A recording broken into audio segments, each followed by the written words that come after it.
les saludo con un guante nada más porque fue lo que encontré a la mano. De hecho, este venía incluido en una de las herramientas que tengo para arreglarme el cabello. No me acuerdo cuál era, pero pues bueno, fue lo que encontré a la mano y pues ahí fue modificando, ¿verdad? La peluca la tenía también. El chiste es dar la vibra así, ¿no? De la gran bruja, que es el maquillaje que me voy a estar haciendo en esta ocasión, al mismo tiempo que retomamos la temática de los relatos escabrosos o escalofriantes, que en esta ocasión va a ser la historia de Madame Delphine, Marie Delphine Lalaurie, mejor conocida en resumen como Madame Lalaurie, que fue una de las asesinas en serie más brutales de la historia de los Estados Unidos y creo que en general, ¿verdad?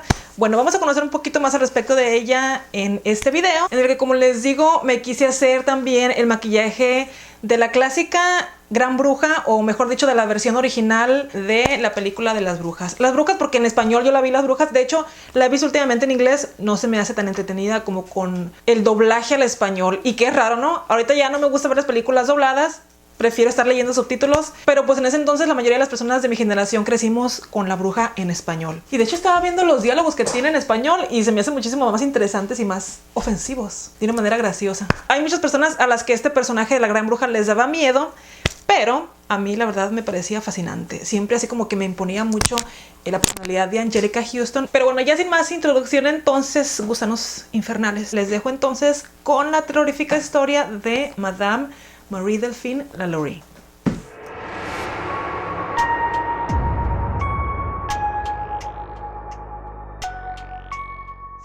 Ok, ya con una ceja hecha entonces iniciamos con la historia de esta ocasión. En 1834, me imagino que era una noche, ocurrió un incendio en una mansión de Nueva Orleans, en Luisiana, Estados Unidos. Por ser un área, digamos así como que de prestigio, donde estaban ubicadas ciertas viviendas más lujosas, pues los vecinos acuden a apagar el incendio, ayudar a las personas que viven en el interior, pero al parecer los dueños de la mansión están solos. Y por solos me refiero a que no se encuentra a la vista de inmediato ningún esclavo. Obviamente en ese entonces, en los años 1800, pues todavía estaba aquí vigente la esclavitud. Y en una situación de estas características, pues hubiera sido común encontrar a los esclavos tratando de ayudar o rescatar las pertenencias y también las vidas de los patrones, ¿verdad? Era tal la sumisión de las personas estas que sometían a la esclavitud, pues que obviamente era una lealtad forzada más bien, ¿verdad? Lo sorprendente fue entonces para los vecinos y personas que acudieron que no se veía ningún esclavo tratando de ayudar, aun y cuando esto fuera de manera forzada para ellos. Proceden entonces a seguir averiguando y lo que verían cambiaría por completo la percepción que se tenía de la dueña de esa mansión. Hasta ese entonces, a pesar de algunos rumores que corrían, Madame Marie Delphine Lalaurie era una persona respetada y con un estatus socioeconómico bastante alto en la sociedad de Nueva Orleans, pero ahora sería conocida como la patrona salvaje de esta ciudad. Vamos a hablar entonces de quién era Madame Lalaurie. Nos fuimos a Wikipedia porque ya saben ustedes que Wikipedia lo que no sabe lo inventa, pero también corres el riesgo de que leas cosas que no tienen nada que ver con la realidad, ¿verdad? Sobre todo en un caso tan viejo como este, el cual pues no se tienen muchos registros creíbles o legales, puede decirse, que se basa más bien en rumores, en pláticas, en creencias. Y ya leyendo entonces sobre los datos de cuándo nació, cuál era su procedencia, llegué al espacio de su ocupación. Que pues tengo que leérselos porque me parece así como que bastante curioso, ¿verdad? Dice, ocupación, asesina en serie, socialité y propietaria de esclavos. Y vaya que le ponía bastante empeño a su ocupación, como más adelante nos vamos a dar cuenta, ¿verdad? Marie Delphine McCarthy, o McCarthy, no sé cómo lo quieran pronunciar, era de origen irlandés. Su familia se había mudado años antes a el área de Luisiana, pero siempre gozó como que de un estatus privilegiado en la sociedad de Nueva Orleans. Era entonces una familia criolla, o sea, traían su descendencia irlandesa, pero fue creciendo ahí, ¿no? Los hijos, como Marie Delphine, nacieron ahí en Estados Unidos. A lo largo de su vida, Marie se casó 3 veces y tuvo 5 hijos. El primero de los maridos era de origen español, era un oficial que había sido designado al área de Nueva Orleans como una especie de castigo. Así se usaba en esos entonces, ¿no? Según lo que hemos aprendido a través de esos años, es de que las personas que venían en la época de la conquista de la colonia a América era más bien porque eran como que personas que no se comportaban de la manera en que el reinado exigía, entonces los mandaban a cumplir castigos acá. De cualquier manera, aquí vivían privilegiados en relación a los originarios de estas tierras, así que pues castigo mis nalgas. Con este oficial español, Madame Lalaurie tuvo una hija. El primer esposo de Madame Lalaurie falleció en su camino a Madrid. Llegó hasta La Habana, Cuba nada más, y ahí fue donde falleció. La verdad que estaba joven Madame Lalaurie en ese entonces, tenía apenas unos 20 años. Así que enviudó pronto, ¿verdad? 4 años después de que quedó viuda, se casó por segunda vez, en esta ocasión con un abogado de origen francés, que era bastante prominente también, porque aparte también era legislador y banquero. O sea, mientras tengas poder político y económico, puedes hacer lo que se te dé la gana, ¿verdad? Con este segundo esposo tiene a sus otros 4 hijos, de los cuales 3 son hijas y uno un varón. Y un varón. Vuelve a enviudar entonces y se casa por tercera y última ocasión con un hombre mucho más joven que ella, según se tiene registro también. En este caso se trata de un doctor. A lo que estuve leyendo nada más fue como parapeto, ¿no? O sea, no había así como que demasiado interés en estar con él fuera de los privilegios de los cuales podrían gozar o cómo se podían beneficiar ambos de esa unión. De él es de quien toma el apellido Lalaurie. Su nombre era Leonard Louis Nicolas Lalaurie, el cual está, como les digo, ausente la mayor parte del tiempo en el matrimonio. O sea, él se dedicaba a lo suyo, ¿no? Y que Marie hiciera lo que se le diera a su gana. Fue él quien compró entonces la mansión, o cuando estaba con él fue que se compró la mansión, en donde su esposa haría de las suyas a su antojo. La casa está ubicada en el número 1140 de la calle Royal Street, y se los menciono porque es un lugar que todavía existe, es un lugar histórico, y que si andan por el área, pues igual pueden visitar, ¿no? O investigar acerca de eso. La casa la compraron en 1831, como les comenté hace tiempo. Dice que estaba en el French Quarter. Es como... Nueva Orleans es una ciudad que tiene como que mucha cultura, ¿verdad? Fue un territorio donde hubo una mezcla así como que de muchas culturas. Francesa, española, también de los esclavos. Toda la cultura y tradiciones que traían desde África, las islas donde fueron llegando y donde les fueron trayendo. O sea, es una mezcla bonita e interesante que se conserva todavía hasta la actualidad, ¿verdad? De hecho, me gustaría a mí visitar Nueva Orleans. Para el nivel social que tenía Madame Lalaurie, pues era normal o común que tuvieran esclavos, como ya les comenté. Lo que no era normal era la gentileza con la que ella los trataba en público. Se veía que era una persona noble o una patrona noble con ellos, porque por lo regular los trataban con la punta del pie, ¿no? Menos que objetos. Incluso se dice que Madame Lalaurie liberó a 2 de ellos, les otorgó su libertad, cosa que sorprendió también muchísimo a las personas pues, que la reconocían. Que a pesar de estos actos públicos de gentileza, también se rumoraba que era bastante cruel con ellos. Habían ocurrido algunos hechos que hacían pensar esto, y no solo con los esclavos, sino que también con sus hijas era bastante abusiva, sobre todo cuando ellas trataban de ayudar a los esclavos, incluso darles comida. Sobre estos actos de crueldad que tenía con sus esclavos Madame Lalaurie, de los primeros que se tuvo también conocimiento fue el hecho de que tenía a su cocinera, una mujer de 70 años, encadenada a la estufa, lo cual va a ser clave más adelante en la historia, pero por lo pronto les puedo decir que esta mujer la tenía muerta de hambre a pesar de que estaba ahí cerca. Es curioso como pueden pensar a lo mejor algunas personas ahorita, pues si estaba en la estufa, ¿por qué no comía algo? Pero les recuerdo que en ese entonces se les tenía sometidos a los esclavos a un nivel en el que no tenían control en absoluto de su vida. Muchos de ellos, poquito que quisieran manifestar alguna inconformidad o alguna exigencia que pues en realidad era una necesidad humana, eran víctimas de castigos muy crueles, ¿verdad? Se decía entonces que además de tener encadenada a su cocinera, Madame Lalaurie destinaba a algunos de sus esclavos a las prácticas de su esposo, quien tenía mucho interés en la medicina vudú. Como saben, también en esa área hubo, o creo que incluso hay todavía, mucha cultura respecto a estas creencias vudú. Así que Madame Lalaurie destinaba muchos de sus esclavos a experimentos que hacía el hombre. Rumores o no acerca de lo que hacía Madame Lalaurie, hay registros que corroboran su crueldad. 2 de ellos les voy a mencionar a continuación. El primero es de un hombre. Se arrojó desde una ventana del 3er piso de la mansión tratando de escapar a la crueldad de Madame Lalaurie. Ella lo quería castigar de alguna manera en el que él pues prefirió saltar a su muerte antes de ser sometido a las torturas de su patrona. La ventana por la cual se tiró fue sellada, lo cual se me hizo así como que un poquito sin sentido porque pues la casa estaba llena de ventanas en la fachada y nada más esa era la única que se había sellado. O sea, como si no pudiera ocurrir lo mismo por el resto de las ventanas, ¿verdad? Siento yo que fue más simbólico, o a lo mejor incluso a ese punto todavía sentí un poquito de remordimiento la mujer. Pero bueno, el chiste es de que la sellaron y hasta la fecha todavía continúa de esa manera. El segundo caso es sobre una niña de nombre Leah, que tuvo un final similar a la del hombre que les acabo de comentar. Leah, de 12 años, se encontraba cepillando el cabello de su patrona y sin querer le dio un jalón demasiado fuerte. Ni siquiera había estado tanto fuerte, pero se quiso desquitar la mujer con ella, supongo. Así que se le fue encima como energúmeno a la mujer, acosándola a latigazos y persiguiéndola hasta donde pudo. La niña en su desesperación subió al techo o a la parte más alta de esta mansión y de ahí dicen que saltó, pero más bien fue la desesperación la que la orilló a que cayera, ¿no? Yo lo llamaría así. De este caso hubo testigos. Así que Madame Lalaurie fue castigada con una multa de $300. $300 costó la vida de la niña. Porque de alguna manera como que supongo que ya empezaba a haber cambios o querían taparle el ojo al macho, ¿no? Como se dice. Se permitía tener esclavos y explotarlos, pero hasta cierto punto, ¿no? La hipocresía. Bueno, el chiste es que además de los $300 de multa, también la castigaron con quitarle 9 de sus esclavos. Mismos que después volvió a comprar. O sea, de alguna manera se siguió saliendo con la suya la mujer. Siento como que el maquillaje es muy sutil. Sutil en relación a los tonos fríos.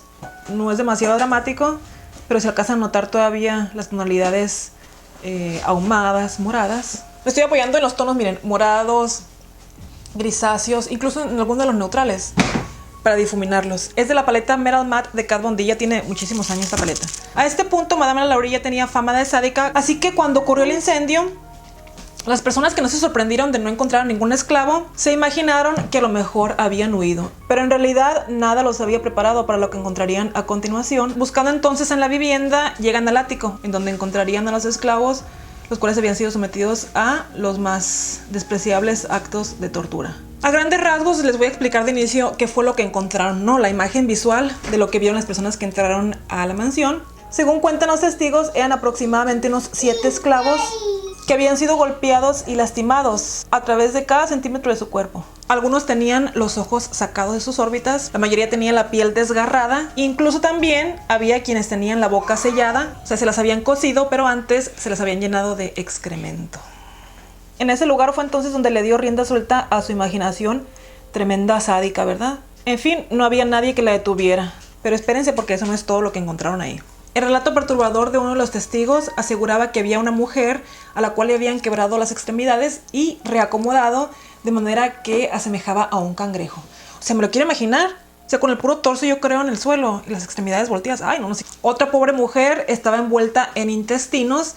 Lo que no encontré era si eran sus propios intestinos o los de otro de los esclavos. Algunos otros les habían perforado el cráneo y cerca de donde los tenían restringidos había cucharas o alguna especie de herramienta con la cual suponen que introducían en los orificios que tenían los cráneos y les revolvían todo adentro, ¿verdad? Según relatan, había en el lugar múltiples cuerpos que también habían sido sometidos a diversos actos de tortura, pero estaban irreconocibles a un punto en el que ya no se sabía ni siquiera cuántos eran ni qué les habían hecho específicamente. Unos decían que eran unos cuantos, otros decían entonces que eran cientos, pero cualquiera que haya sido la cifra exacta, pues serían lo suficientes como para que Madame Lalaurie pasara a la historia como una de las asesinas más brutales de las cuales se tiene registro.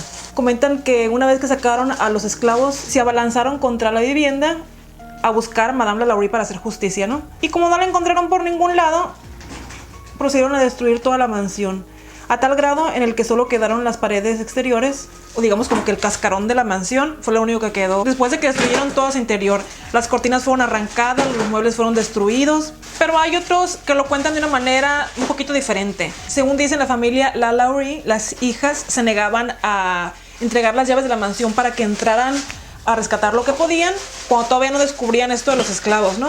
Ya había resistencia y de alguna manera trataban de encubrir todas las diabluras que hacía la mamá. Hay quienes incluso dicen que el marido respondía de una manera insolente respecto a las atrocidades de su esposa, que decía algo así como que la gente debe de preocuparse por lo que hacen en sus casas. Así parafraseando, no crean que son las palabras exactas, es la idea pues, así como que no se metiches, lo cual a cierto punto tiene sentido, pero en un caso como estos pues tampoco hay que ser, ¿no? Pero bueno, retomando la historia que estaba relatando, los esclavos que sacaron de la vivienda fueron llevados a la cárcel, o sea, de pilón todavía, donde fueron expuestos, donde los tenían a disposición de las personas para que fueran a ver. El New Orleans Bee, un periódico de la época, reportaba que al 12 de abril, pues la verdad no sé ni siquiera por qué les doy la fecha, porque no les di la fecha exacta, o sea, el día del incendio. Pero supongamos que pues fue un tiempecillo después, ¿verdad? El tiempo que les dio para que 4,000 personas llegaran a ver a los esclavos o lo que quedaba de ellos. El punto es que de pilón de que fueron víctimas de Madame Lalaurie, también los expusieron de manera pública en vez de dejarlos descansar o curarlos, ¿verdad? De esa manera buscaban entonces que la gente se convenciera del sufrimiento de los esclavos. Pero a mí me parece todavía como que extender el sadismo. La mansión sería reconstruida entonces, pero nunca se sabría a ciencia cierta el paradero de Madame Lalaurie. Hubo muchas historias respecto a ello. Se dice que después de todo el desmadre, se tiró a perder, huyó en compañía de su chofer, pero no se supo exactamente a dónde se fue. Hay quienes dicen que escapó a refugiarse en París, pero pues allá no había registro de su llegada. Ningún documento decía en qué momento había ingresado a territorio francés. Lo que sí se sabe es que su hija recibiría después cartas de su madre que tenían procedencia o que habían sido firmadas y enviadas en París. Por eso suponen que allá fue a esconderse. En 1930 se encontró en el cementerio de San Luis en Nueva Orleans una desgastada placa de las que van en las lápidas o en las tumbas, la cual estaba hecha de cobre y en ella se podía leer La Laurie, Madame Delphine McCarthy. Se quedaban de entender que sus restos habían sido enterrados o dispuestos en Nueva Orleans. La inscripción de la placa detalla en francés que Madame La Laurie murió en París el 7 de diciembre de 1842. Aunque se dice que se tiene registro de eso sí en París, de que murió en 1849, o sea, 7 años después de lo que dice la placa. A manera personal les puedo decir que para mí fueron puras mentiras, ¿eh? O sea que sacando cuentas, aproximadamente vivió 69 años. 69 años de locura. A pesar de la placa, se cree que la desquiciada regresó a Nueva Orleans con una nueva identidad y que una vez ahí, con el récord limpio, incluso podría decirse que solapada por su estatus y las autoridades, continuó con su reinado de horror. Lo único cierto es que el cuerpo de Madame La Laurie pues nunca fue encontrado, ¿no? Se encontró la placa, como les comento, pero pues no había cuerpo, restos que pudieran ser relacionados con que en realidad hubo un cuerpo ahí, ¿no? En ese entonces pues obviamente no se contaban con los avances tecnológicos que tenemos ahora, así que pues ubicar a alguien era muchísimo más difícil. Según la confesión de la misma cocinera, les dije que ese iba a ser un factor importante después. Ella misma fue quien provocó el incendio, pero su intención no era ni siquiera que la gente se enterara de lo que ocurría dentro de la mansión. Su intención era suicidarse. Algo había hecho la pobre mujer que temía ser víctima entonces del cruel destino que tenían todos los que se llevaban al ático. La mansión de Madame La Laurie, escenario de brutales torturas y sufrimiento de inocentes, se encuentra todavía en pie y durante un tiempo, según Wikipedia, fue propiedad de un famoso. ¿Adivinen de quién? Ok, les voy a decir. De Nicolas Cage. También algo retorcido tiene en su mente Nicolas Cage, ¿verdad? Como que tiene ideas medio obsesivas a lo que he leído de él. Pero bueno, ese es otro tema. Posteriormente tuvo muchos usos esa mansión. Una de ellas es que fue escuela, una casa pública, así como que supongo que para ayuda a personas en situación de vulnerabilidad. Fue también un refugio de delincuentes juveniles. Lo que no entendí con esto era también si era una casa como que les ayudaba a rehabilitarse. Bueno, lo entendí como que era algo para ayudarlos. Fue un bar, fue una tienda de muebles y también lo readaptaron como un edificio en el cual había departamentos de lujo. Como una casona, ¿verdad? Así me lo imagino de acuerdo a cómo está en las imágenes. En la serie de American Horror Story lo manejan como si fuera un lugar tipo museo, como para dar recorridos, ¿verdad? Históricos también de qué fue lo que ocurrió ahí. Pero la verdad no tengo conocimiento si en algún punto fungió de esa manera. Pero bueno, ya nada más queda entonces hacerme los labios de un tono rojo, porque al mismo tiempo que termine el maquillaje, llegamos a la conclusión de este relato.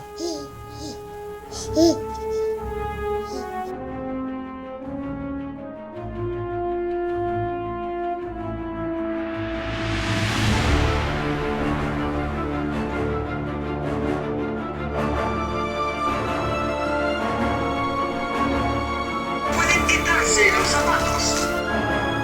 Pueden quitarse las pelucas de las puertas. Están cerradas con llave. Así es como quedó entonces ya el maquillaje, disfraz, personificación, como ustedes le quieran llamar, de la gran bruja. ¿Qué piensan ustedes de todo esto? Aparte del maquillaje de la historia de Madame La Laurie. A mí la verdad me pareció interesante, pero al mismo tiempo cruel. Hasta aquí dejamos entonces el video de esta ocasión, esperando como siempre que les haya sido entretenido al menos. Ya lo digo, ni siquiera útil, ¿verdad? Déjenme sus comentarios al respecto de eso. Si tienen alguna propuesta o algo interesante que comentar, pues con gusto lo voy a estar leyendo y respondiendo también. Sin más nada entonces que desearles que tengan un feliz y entretenido día de Halloween y también el Día de Muertos para quienes somos mexicanos. Les doy las gracias de nuevo por acompañarme en una ocasión más y nos estaremos viendo en el próximo video. Bye. ¿Te convierto en ratón? ¿Sí? A ti y a tu hermano.